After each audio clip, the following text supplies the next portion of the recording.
STM, SIAM, talk about letters, standing for things, Committee on Women in Mathematics, and she's still a member of that. She is also chair of the National AAUP Committee on the Status of Women in the Academic Profession. I'm very pleased to present Dr. Alice Shafer. Thank you very much.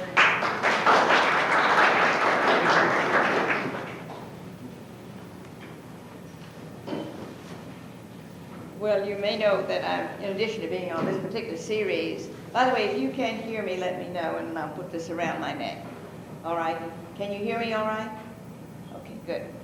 In even I was about to say that in addition to being on this particular series, I'm what they call an MAA lecturer, and maybe some of you know I was due to come last March, right, and then got snowed out.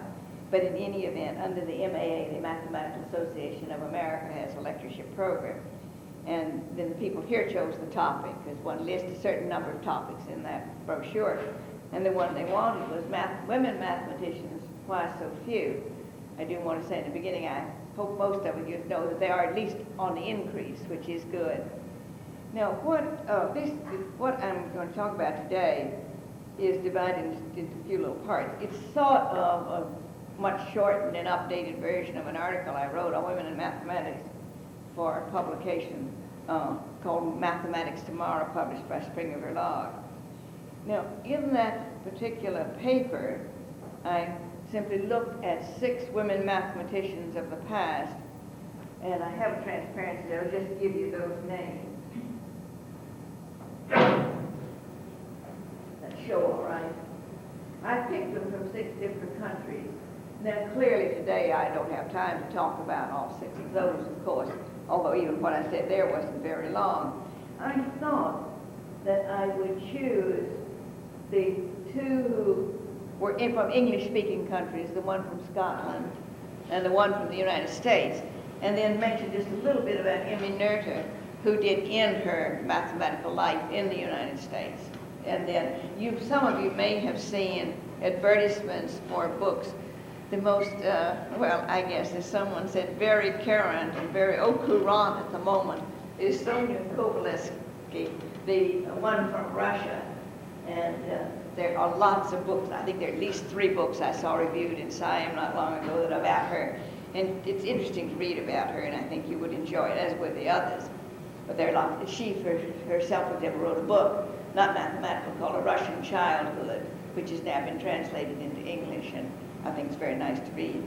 Well, let me just talk a little bit about Mary Fairfax Somerville. Now, when I was in college myself, as a mathematics major, one had to take a course in the history of mathematics. I don't think I knew enough mathematics then really to appreciate it, but I did hear about Mary Fairfax Somerville, though I didn't remember the name until later. And the story I remember about her is that she had gone into a bookstore in Scotland wanting to buy an algebra book and could not buy the book because they wouldn't sell books to women.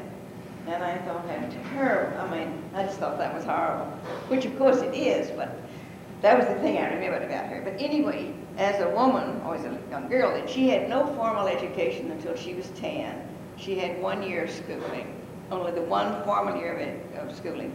The way she got onto the word algebra is she'd seen it mentioned in a magazine, and she wanted to buy the book, and she couldn't, as I said.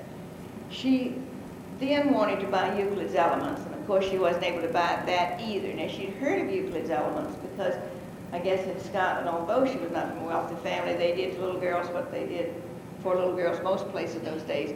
One could sew and one could paint. And she'd heard that Euclid's Elements would help her with the painting because it would help her with perspective.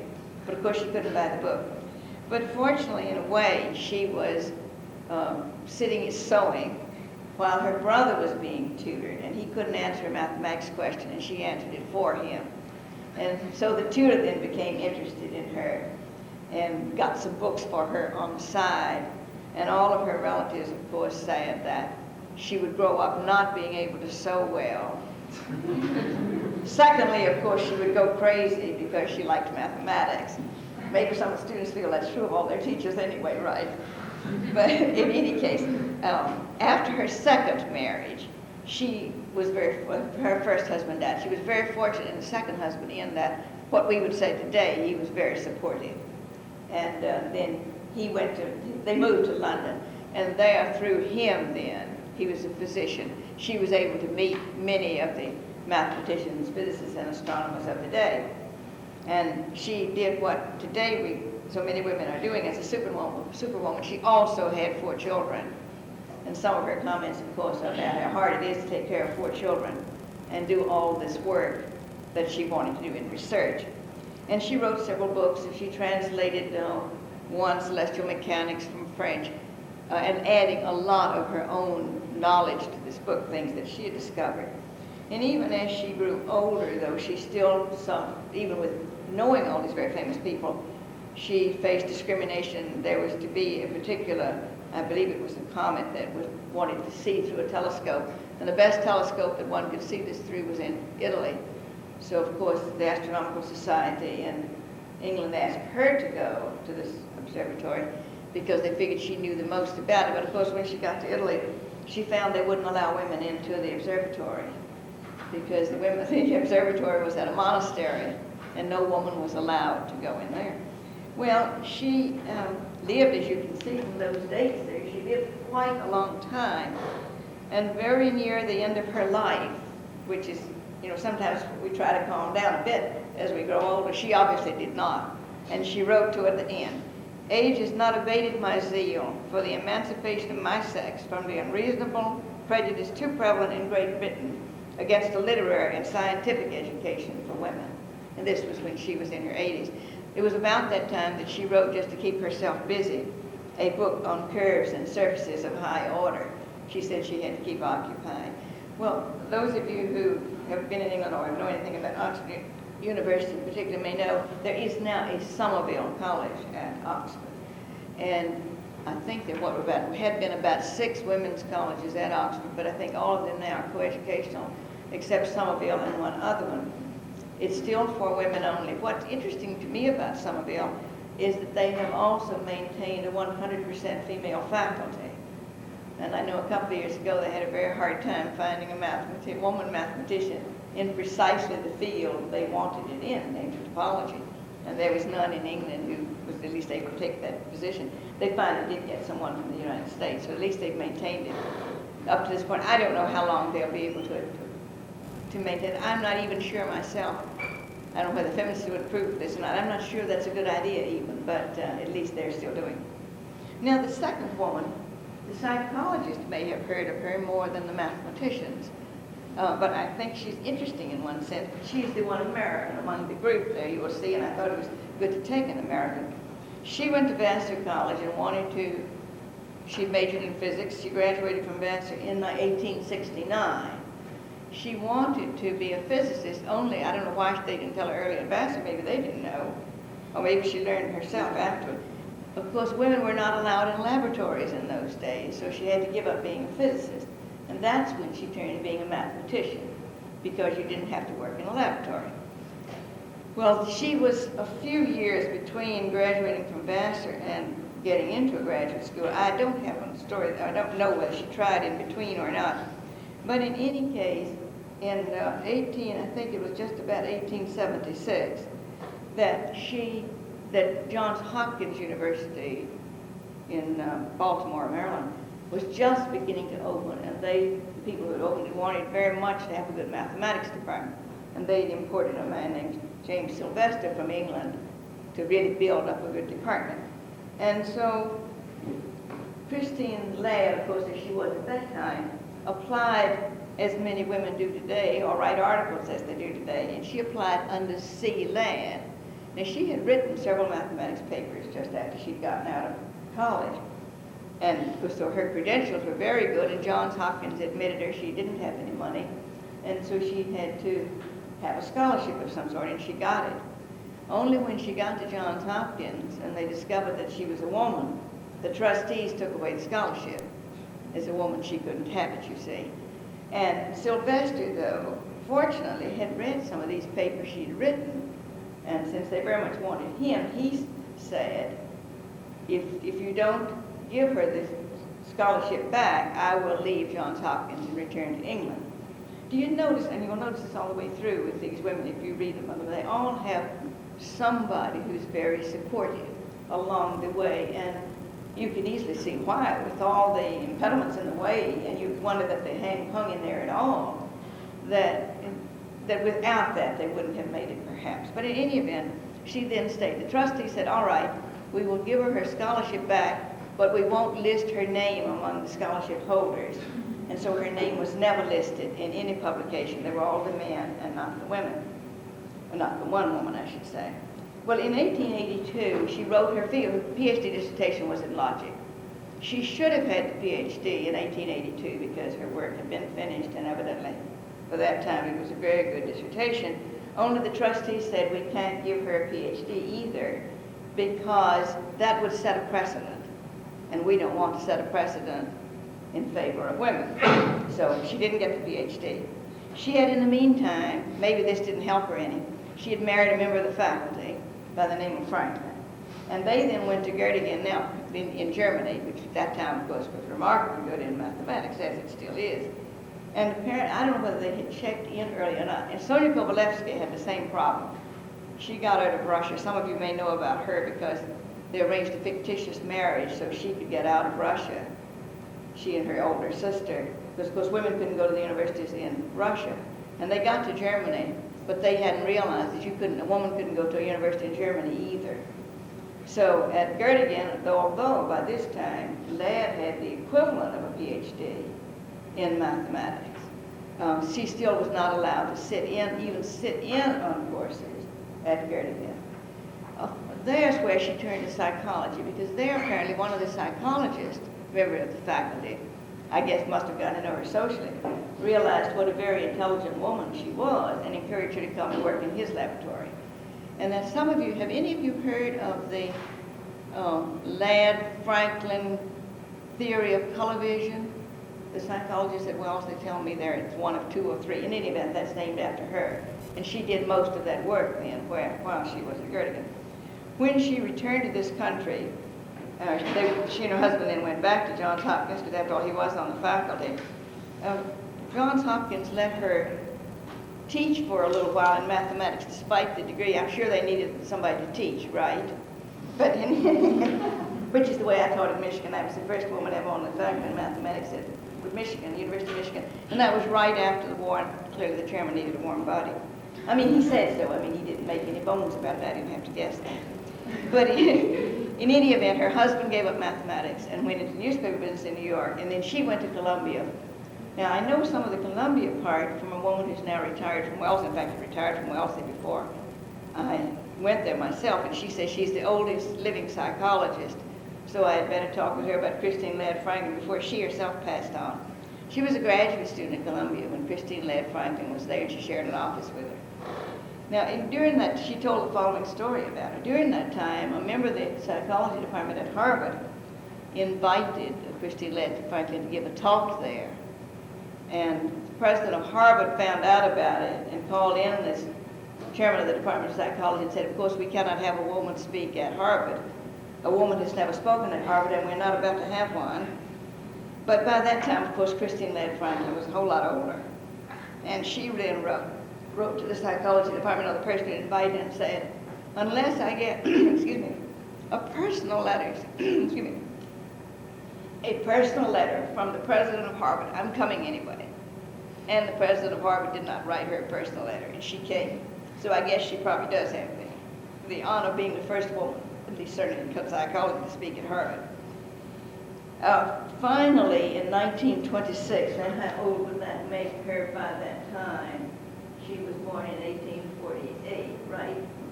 That makes her about 78 years old, doesn't it? If my arithmetic is any good, they bury my right on 78. Anyway, she was elderly by that time.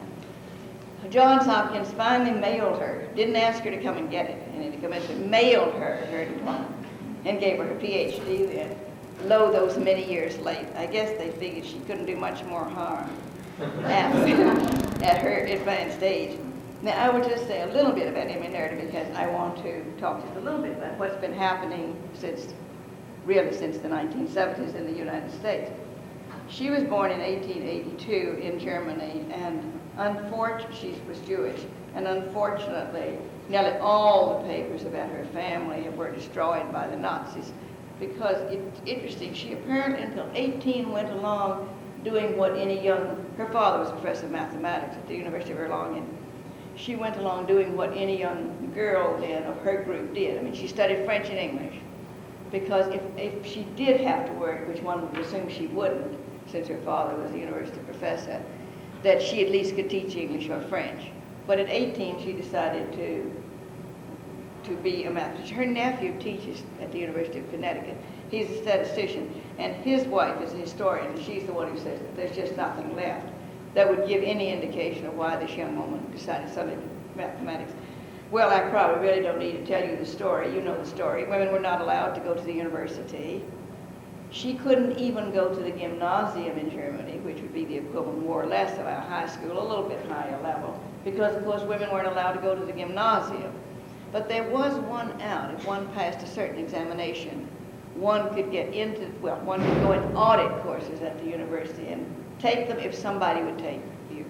And a man named Rhode, a friend of her father's, obviously in mathematics, did decide to let her do her PhD work with him. She did.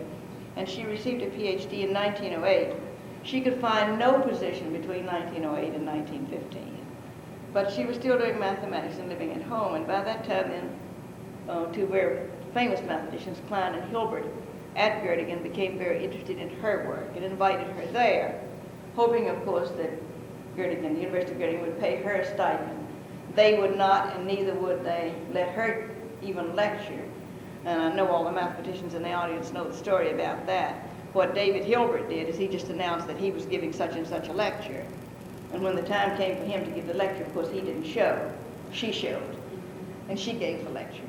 And of course, in the 1920s, for those of you who've had some abstract algebra or discrete methods course, which is an applied abstract algebra course, she really gave a whole new thought to the way one should approach this subject in mathematics. She then, I guess it was in 1923 that Göttingen then began to pay her a small stipend. But then, of course, the Nazis came into power. And in 1933, as a Nazi, she had to leave Germany. Fortunately, in this country, the Rockefeller Foundation was aiding intellectuals in Germany to get out of the country and come here. And the place where she was able to find a position was at Bryn Mawr College. But her salary was never paid by Bryn Mawr, to my knowledge. I believe the entire salary was paid by the Rockefeller Foundation. In any event, she stayed there for 2 years. What was very nice for her is that indeed it was near Princeton University, and so she went there a lot and did her work worked with mathematicians there. She died 2 years after coming to Bryn Mawr. She'd entered the hospital for what was everybody thought was a trivial operation to remove a tumor, and she died. She will obviously go down in the history of mathematics, disregarding sex completely, as one of the greatest mathematicians of the 20th century.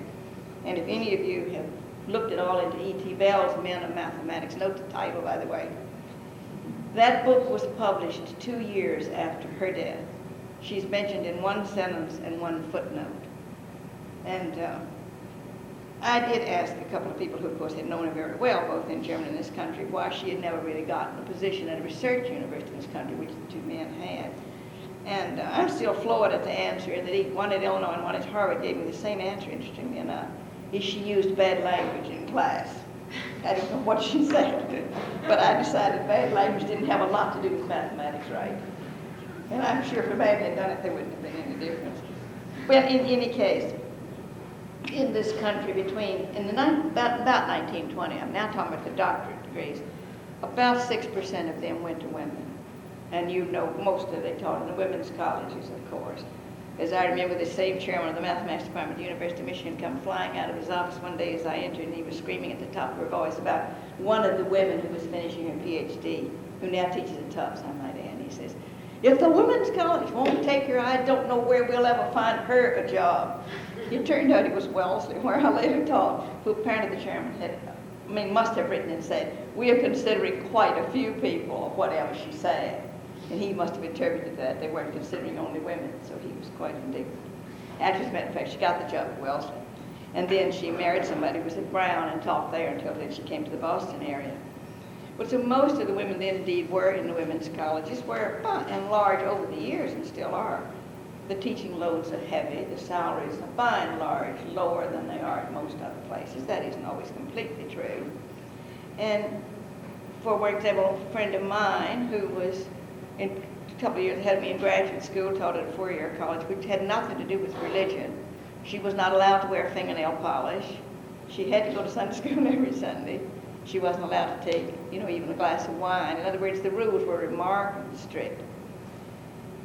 About in the 1970s, though, and let me get to another one of these to show you, things began to happen. I suppose it's primarily the feminist movement. Journey started then with women in mathematics. And some members of the department here are active in these organizations, members of them. The first one is the Association for Women in Mathematics that Professor Moscow mentioned earlier in connection with me. That was founded in 1971. And I made a point down there that it was founded in January of 1971 because in April of 1971, the American Mathematical Society then formed a committee on women in mathematics. And rather admitting in its charge that they thought that there had been discrimination against women in this country, and probably they could have said elsewhere too, for that matter. And now, I don't know whether any of you who are in college now, did any of you ever hear any of the lecturers under the WHAM program? That's Women in Mathematics. It started out probably 10 years ago. That is run by the MAA, by the way, the same group that's sponsoring this lecture today for me. But I don't know how the budget is. I think they told me at lunch, but at least it would have lasted fall and after all. In any case, last spring, Anyway, it is a program of the MAA. It's Women in Mathematics. They do not have people who teach to go in. They have people from industries. For example, Bell Labs has sent a lot of people. The man who was then president of the MAA when WHAM began was at Bell Labs, still is at Bell Labs. And they go in and they speak to both boys and girls. It's not just for girls. And that program started with some IBM money and was first in just there's three big cities, New York, Chicago, and San Francisco. And as they have gotten more money over the years, it has spread out. There's now a group in Boston. I don't believe they've spread out as far as Rhode Island yet. There was a group working in, at least southern Connecticut a year or two ago. It apparently has been very, very successful. It's interesting that the woman who is now head of WHAM is out at the University of Michigan at Flint, I believe is the right branch. She is now, just has been as of this summer, chosen as the chair of that joint committee on women in mathematics, which is very nice because with her background, she'll be very good at it. I might mention that the first director of that WHAM program is Eileen Poyani at St. Peter's College. I don't know, do you have a Pi Mu Epsilon chapter here? Yes. She was, I think she's now the president of Pi Mu Epsilon, I read in something. I think she's the first woman president of the National Pi Mu Epsilon.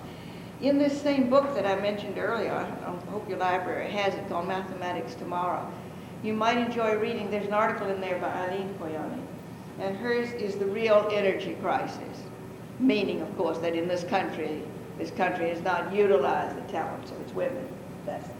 It's a very well-written article. Women in Mathematics Education was started, as you see, in 1978. The NCTM is the National Council of Teachers of Mathematics, and that has over the years been more concerned with the high school level teacher. And that has been a very good program. I know Professor Moscow belongs to that because we were both laughing at an article in the latest one that we just got in the last 2 or 3 days, in which it's a takeoff on women, boys and girls cooking. Maybe she'll post it on her door or something. I'm going to post it on my door in Simmons. It's very funny. And it's meant to be a real takeoff. If you understand, the gist is that at 5 1/2, the girls can spread peanut butter sandwiches better than the boys. But by, 12 1/2, they're about equal. Because the girls' genes have been destroyed by radiation watching TV, as have the boys. It's really I'm not doing it full justice, but it's pretty funny. And she and I were laughing at it earlier today. And this Joint Committee on Women in Mathematics has done quite a few things. One of the main things that it has done is published, among other things, published a Directory of Women in the Mathematical Sciences. Now, first was there are two versions of that to date. One was just the Directory of Women Mathematicians, and interestingly enough, the person who wrote wanting the name changed was a male mathematician, and that's because his wife is a statistician, and he said, you are leaving out the women statisticians, and why don't you call it Director of Women in the Mathematical Sciences? And we said, we clearly didn't mean, see, there we were discriminating.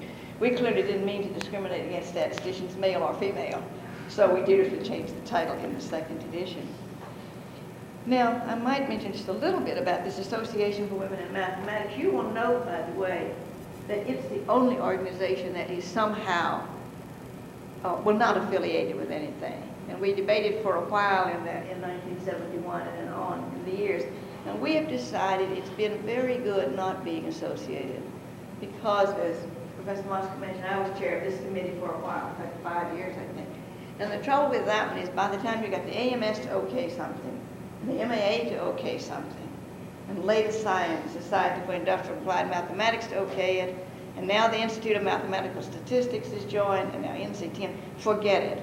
I mean, you didn't want to do that anymore anyway, or most likely somebody else had done it. So it's very nice being completely independent as one is in the Association for Women in Mathematics.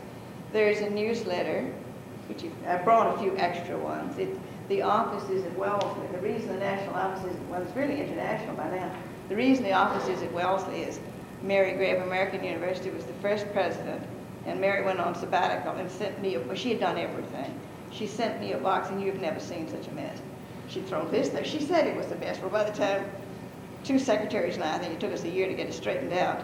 We set it up, and nobody has said move yet. Everybody predicted when I retired from Wellesley, nobody would be there to harass them. And they would therefore not leave the office.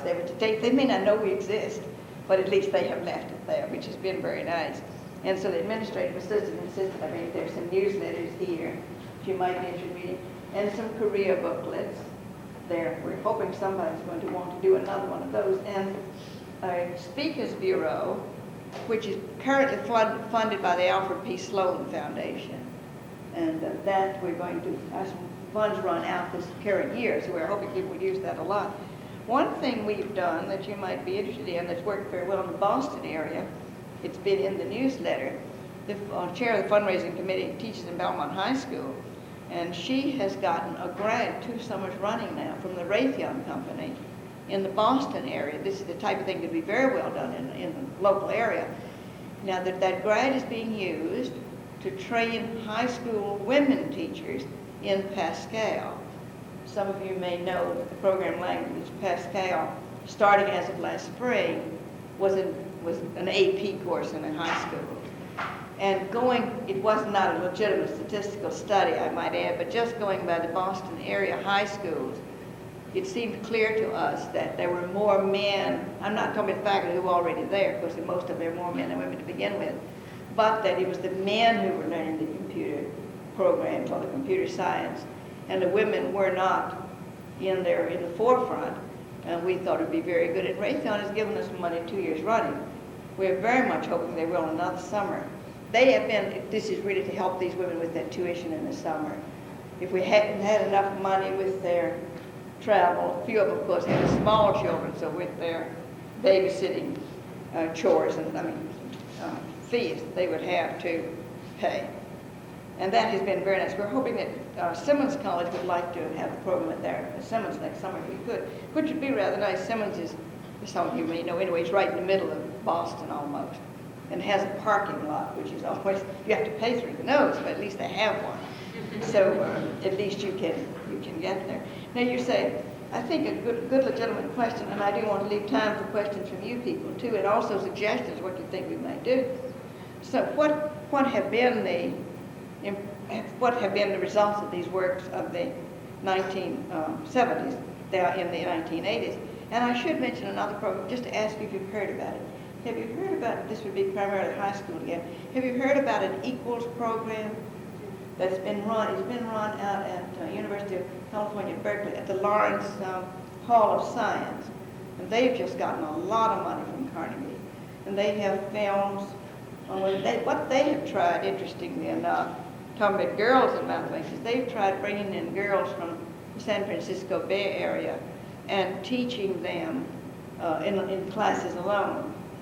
And they found some success. I don't know, I haven't seen a study on how they've done when they've gone back to their own schools. And their idea is that what the girls said when they were in the 4th grade, if they ever answered a question in mathematics in class, the boys giggled. So they were happy to be in a class of all girls, but I don't really know what's really happened, how well they're doing now that they go back. Well, as you may know from the newspapers, there certainly has been an increase in the number of women majoring in mathematics in college, which is good. When I first went to Wells in 1962, as one of the mathematics majors said to me, you know, I just met a new man last night, and you can bet I didn't tell him I was a mathematics major. And I don't hear that anymore, and I'm rather pleased about that. And of course, for graduate schools, for many years now, of course, the graduate schools have wanted mathematics majors, or not necessarily only mathematics, but of course in economics, for example. When Stanford came visiting Wellesley once when I was chairing the department, the only 2 departments the person in the business school wanted to see were the chair people of mathematics and economics. They were the 2 groups they were trying to get to come west to the MBA program. But by now, the number of women majoring in mathematics in college now is about, the latest statistics I saw, which I think probably about 1981 or 82 I say here, okay. It's greater than 43% already, which is really quite good. Of course, there are more women in college, I believe, now than men, as I saw in some latest statistics. And of course, women are by now about 53% of the population of the country in any case. Now, on the master's level, it's not as good, as you would probably not still be too surprised. That is about, I have my figures here, it's apparently in the neighborhood of, it must be more than I've got, just hold on 1 second. I guess I'd say, okay, it's 10 to 20% of the master's degrees are going to women. That seems low to me, but that's what I have here. Now, these statistics are finally broken down from the National Center for Educational Statistics in Washington into U.S. citizens.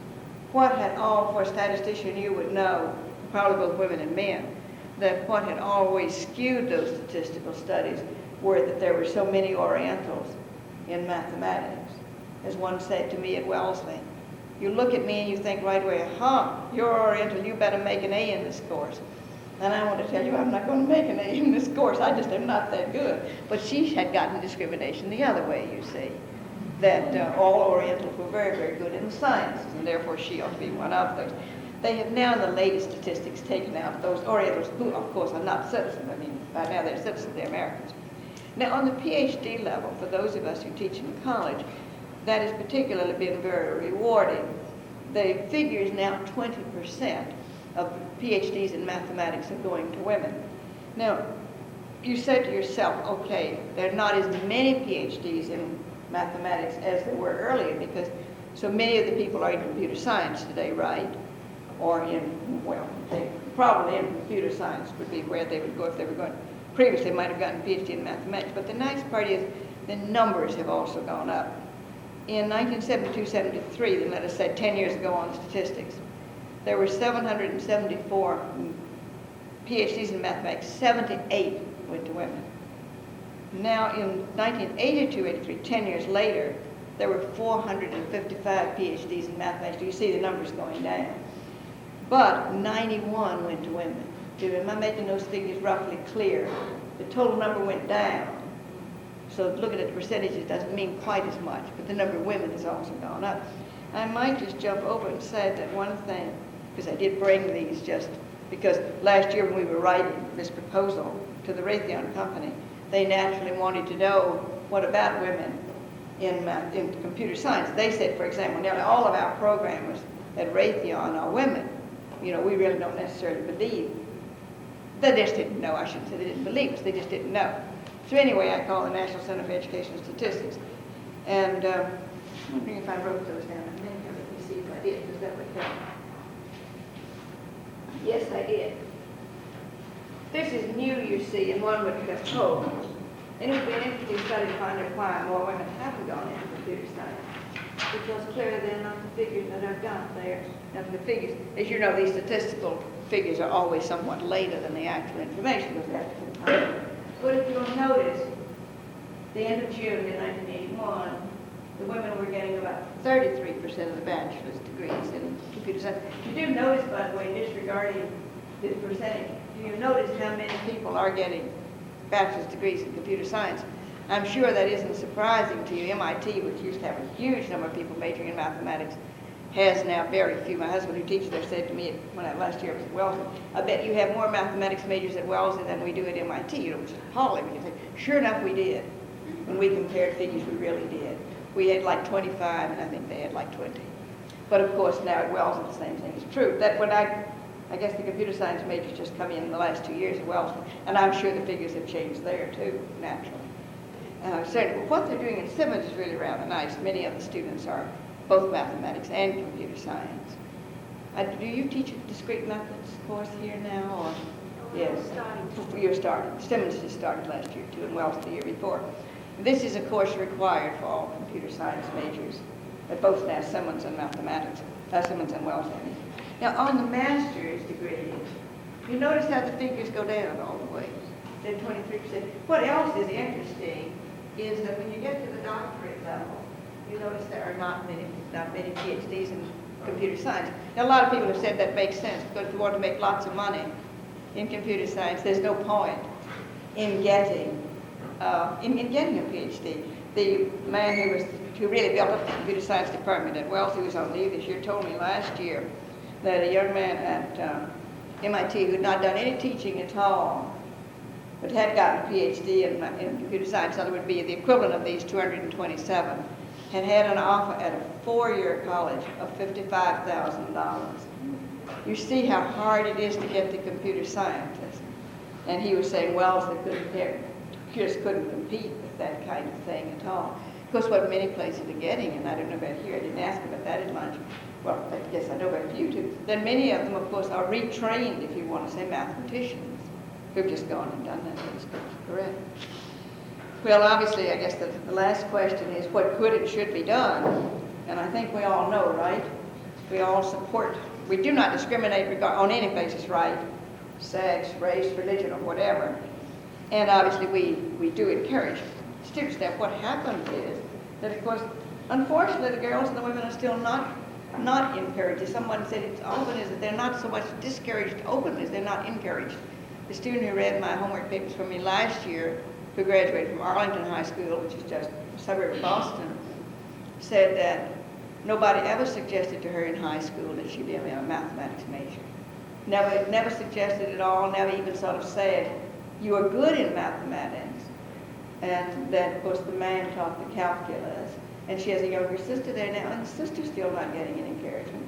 And this student is one of the best. I haven't taught her, but she's obviously remarkably bright, doing very well, certainly graded by papers. She ran what we call a tutorial, or help session, as we used to call it at Wellesley, in Calculus 2 for me last semester. And yet she was no young woman who just finished at Yale, who went through the Wellesley high school system. Now, these are suburbs of Boston, so you wonder what they're doing elsewhere. And in that high school, her mother teaches English. Her father does too, but he writes poetry as an addition. And that was her favorite topic, and the math teacher, a man, said to her, why don't you forget mathematics? I mean, it can't really be your favorite subject because girls can't do it. He said, why don't you go home and write poetry like your father? So I asked her when I saw her this summer what she had done at Yale, and her mother, who was with her, said to me, well, they got to her. She majored in French. In other words, she'd given up the mathematics. But I thought I'd sort of end on a happy note, and particularly since this lecture, as I said, at least if it had been my spring, was under the lectureship program of the Mathematical Association of America. Some of you may know that in the January annual meeting in Louisville, there was a citation by the MAA for women. You know, I'll just read that citation. It said, in honor of those who have furthered the progress of mathematics by enhancing significantly the status of women in mathematics. And we thought that was very nice. And they in particular picked out two, I guess I've not got that on there, but particularly picked out two of the organizations I've listed there before. This Association for Women in Mathematics, and then this committee of their own. Where is it? Here we go. This WHAM, this committee of their own. We were obviously all very pleased about that. And it was nice to have, to get that citation, because I'm sure you can believe that when we first started with AWM, we were not necessarily popular with the men. In fact, I was chairing the meeting of AWM in San Francisco at the time I was the president. And it's interesting, though, the supportive people, a man came up to me and said, I want you to know that there are men who are going to come in and break up the meeting. Now, if I had been just out of graduate school, I probably would have been frightened to death. But having taught for a while in high school, 3 years before I went to graduate school, because I didn't have enough money to go to graduate school, I said to myself, okay, just let them try it. But fortunately, at that particular meeting, I had decided to try something we hadn't tried before. We always had a discussion and talk about the roles of women. I simply arranged 2 mathematics talks, one by a logician from the University of Illinois, Chicago, and another one by a woman at the Rhode Institute in New York.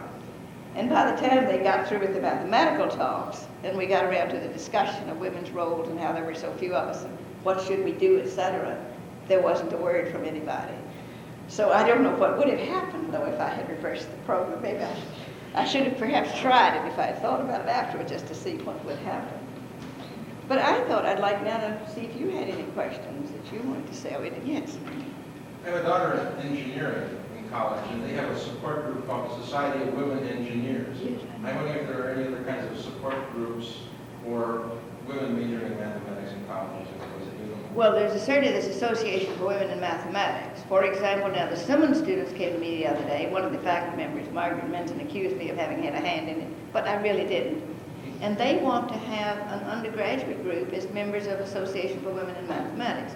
I might have said, and I'm encouraging them, of course, but I might have said that due to the history of the AWM, it has in the past, those of you who are members know mostly, that it has focused primarily on college women and college teachers. Now, what we also get quite often, we had one at the University of Chicago within the past year, I guess, letters from graduate students saying, we are so glad you're out there. In other words, they feel very strongly they need the support.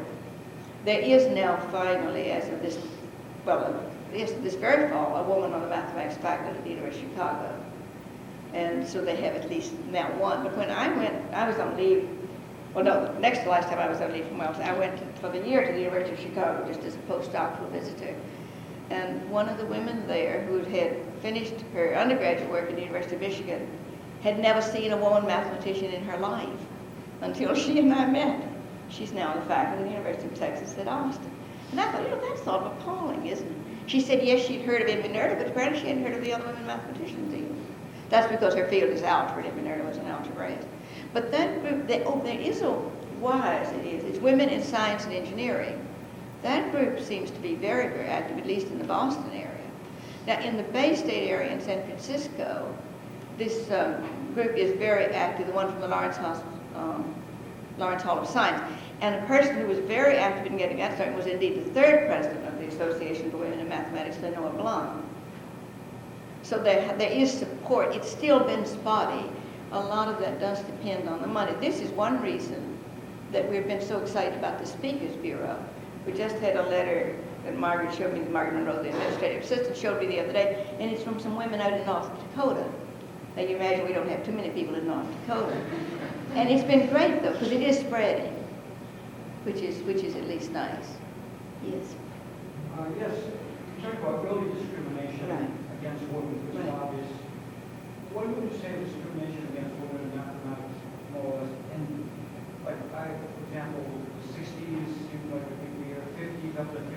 What do you think women, except for the cultural pressure of the moment, what do you think it would really end?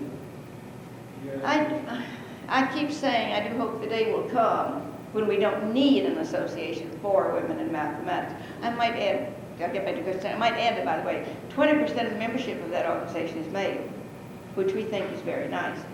Now, many universities are what we call institutional members. They pay higher dues, like MIT. Now, if you're a woman, you become a little bit cynical, but you take their money. You say, the reason that they're institutional members is, A, we give them 2 free ads. They get listed as institutional members, and they can say to their institutions, look, for affirmative action, look, we're a member of the Association for Women in Mathematics. You do begin to get cynical. I don't know. Now, let's see, how many more years before the end of the century? 16 more years? I doubt it's going to be over in 16 years. Wouldn't it be nice if it were, we could start a new century with its being over? Well, according to your figures, there's 42% of women now that undergraduate mathematics. That's right. It should get pretty clearly that those. Oh, right. Oh, that's really been a great increase. Oh, one other figure I might have mentioned is the National Academy of Sciences did a study on women in the sciences about 5 years ago. And the then president of the AMS had said to me he didn't believe the figures on women, so I checked them, and Mary Gray checked me. Now, they listed the 25 institutions, these are academic institutions in the country, that get the largest amount of federal funds. Now, that's your tax dollar and mine for research and development, for R&D. Now, we checked, that's what they wanted for this study. We checked there. There were about 500 men at the rank of associate and full professor. They usually equated with tenure. Some places they're not, but by and large they are. Out of the 500, there were 500 men and 11 women. We checked the figures about 3 years ago that 11 had gone up to 13. It was checked again last spring, and then it was a jump. It was up to 21, but the number of men had risen to 550.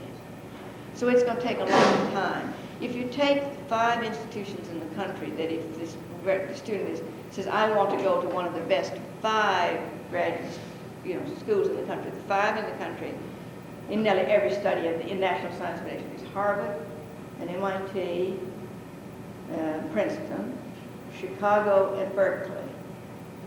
MIT has 1 woman, and we all give credit to that, to the then wife of the president, who was very much for women in science. She'd been a science undergraduate major. And she pushed her husband very hard to push the department, and he was fortunately able to push mathematics. And they have 1 woman. Harvard has none. They've never had a woman on the faculty, even in what you call a terminal contract. We were talking about it at lunchtime.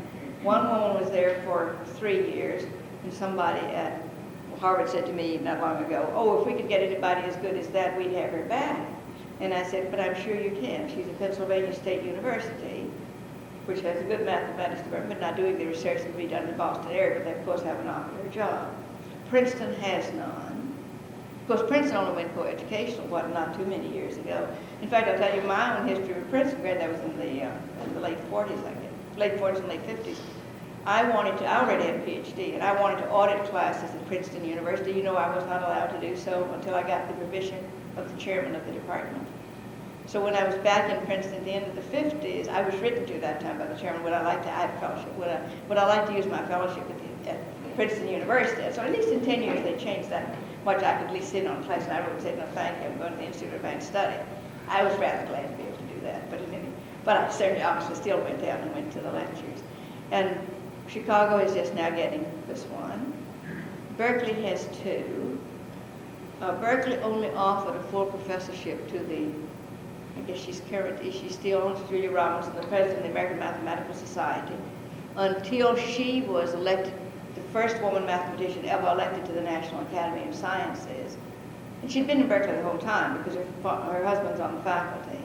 And all of the women were very disappointed. We said she should tell Berkeley what they could do with their offer. But I suppose if you're offered a full professorship at Berkeley, you take it, and she did. And then they now have a young woman who came over from Israel, and she's now finally gotten tenure. There was a great fuss about that. The men didn't want her, most of them, because they said she couldn't speak English. And she was from Russia and gone to Israel. And at that time, the students got wind of it, fortunately. They wrote in the Berkeley newspaper, but since when has it been a criteria that you can speak English to teach mathematics here? But anyway, she finally did get the position now. Somebody else had a question. Just a comment about Berkeley. They have an anti-nepotism rule there. And so Julia Robinson couldn't be on the faculty while her husband, Phil Robinson, was on the faculty. After he died. Oh, he's still alive. He's just retired. He retired. Yes. After he retired. Oh, you brought up something. I'm wondering if he had retired by the time she got her position. She taught there, as electoral. Yes, he had retired. Had he retired before she got her position? You see that nepotism? Whenever he took a leave of absence, she was always hired for that year. I see. But see, that an nepotism rule has been knocked down many places. Berkeley should not knock that one down, shouldn't they? I don't Because know you if it's see, still you happening. mentioned the man that mentioned about his daughter going in engineering.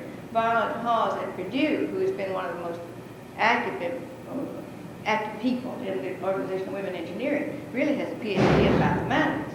But when she and her husband both went to Purdue, naturally, he's a mathematician. They couldn't both be in mathematics, so you know who had to get out. But fortunately, her field was differential equations, which fortunately is applicable to engineering, so they took her in that department. I'll check that out, but I hadn't really known that. So I'm glad to know that was the rule, because we'll have to get after the break people to knock that one down. Is there any tendency for women in mathematics to congregate in certain fields within mathematics? There was a study done by that joint committee. Hursty and a man, male mathematician, at the University of Chicago did most of the work, and I theoretically checked him, but he really did most of the work. And at one time, the largest number was in algebra. He was interested, though, in not what the field was, but what the institutions were. Like Harvard certainly had, as recently as 2 years ago, when the alumni asked one of their women mathematics students to write, just wrote a scathing report on the math, you read that thing, on the mathematics department at Harvard, and said, I never would have finished if it hadn't been for the one woman at MIT type of thing. So, yes? Well, I just want to ask, don't you think it's a bit misleading, quoted like one woman at MIT and so forth, when those schools are renowned for research? In other words, the person has to have a publication record. Well, for example, I would guess that if a woman came in with a publication record that was very, very high, they would hire her. no, I think that what Lenore Blum was the first one I heard really pushing this phrase, the third woman president of IBM, and that is, it has to be a superwoman. It really has to. That is, they'll take a man on promise. Now, like this woman who's just gone to the University of Chicago, who has a MacArthur fellowship, they didn't offer her the job till she got it. She's a Brandeis PhD, and her thesis advisor was furious. MIT wouldn't even give her a 2-year appointment as a more instructor, and that's terminal to start with. Of course, Brandeis didn't offer her a job too, either. I mean, later. That, you know, he was saying to his now ex-wife and me one night how terrible it was that nobody would give this woman a job. So both his ex-wife and I said, why doesn't Brandeis give her a job? Well, fortunately, she was been at the University of Illinois, Chicago. And fortunately, the University of Chicago has picked her up. Another thing is the Association for Women in Mathematics has done. We put up a great fuss at Helsinki in the International Congress because not a single woman mathematician had been invited to speak. Had been invited, let alone turned down. And I'm talking from the United States, I might add. And now, at this last one in Poland a year ago, she was one of the 3 who was invited. Oh, the woman at MIT was also invited. Of course, she's told me she got a lot of criticism of her job at MIT because she's French. Because then they were saying, well, no woman in the United States can do mathematics. But I must say, she just does research all the time. And of course, that's what you have to do. But you understand the teaching load is ridiculous. At Chicago, what do they teach? 2 courses the entire year, and they're on 4 quarters. If you're ever going to do it, you're going to do it under those circumstances. And if you aren't, then you should get out, obviously, because you're not, male or female. But I don't know, I'd have to question a bit, my husband being in MIT, whether they really do that or not, I don't know. I couldn't hear you. He had asked me, if MIT would take this person with this marvelous research record. And my answer was, I'm not sure they would. The president, who was the president at that time, is no longer the president, so I don't know if the pressure is so great. But I don't think either that they found that one has really ruined the department. Though I must admit, they didn't come in as full professors. When they came in, she and her now husband, she'd married him after she got there. He's Russian, he's on the faculty. That they were debating whether to promote them both to full professors, and one of the men, whom AWM jokingly voted male chauvinist pig #1 in the Boston area some years ago, he asked me, did I feel they had to promote both of them at once? And I said, of course not. Why don't you go on the merits? But they didn't. They promoted. He said, the man is much better than she. I said, fine, do you promote him and not her? But of course they didn't. They promoted them both. Now that, you see, doesn't do women any good. The Harvard, for example, once took a Wellesley student who was a physics and mathematics major, and I wrote her a scathing, letter of recommendation, in the sense that I said scathing, since I said she can't do the work at Harvard. And they took her. Of course she didn't finish, and I'm sure that the physics department, they said, see what I mean? The women. So, you have to be very careful, I think. And that's why it's very important that women get very good advice along the way, basically. I think our time is up, isn't it? Well, thank you very much.